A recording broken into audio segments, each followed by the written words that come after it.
you are jars of clay. You know what it means? You're breakable. In terms of anything, it's ordinary. There's nothing about a jar that sets it apart from anything else. But it's not about the jar or the jars of clay. It's about the treasure that's hidden. And God was addressing the church through St. Paul. Sabi niya, you guys are jars. You may look at yourself and find value or not much of a value then, but he was saying, it's not about the jar that you are breakable.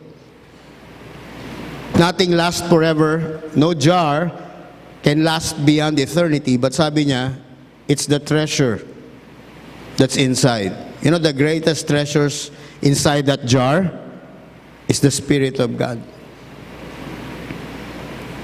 The treasures within that jar are the relationship we had with one another. That's why when you look at the cross, it goes vertical and horizontal, because whenever you look at it, there's a common point, the intersection in the middle.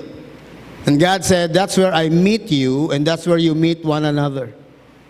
Pag nakita ka ng cross, di ba, parang maliit na letter T na ganon. Ibig sabihin nun, when you look at the vertical, as human beings, we are the below part.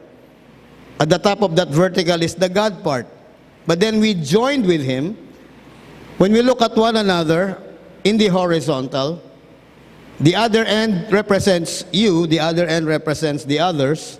But what makes it so beautiful, because that vertical thing, the line, the cross, crosses the horizontal, and in the middle there is God. So when you look at the cross, you always remember, and you always should be reminded, God, I'm limited. I'm breakable. Many times in my life, I've been broken. But jars are made of clay, and even if I find myself broken, you can remake. You are the potter, I'm the clay. You can remake me. And the most beautiful thing about me being a breakable jar is that you're inside of me. And once you're inside of me, there is such a thing as love. And that love emanates from you in me, and from me into you and into others.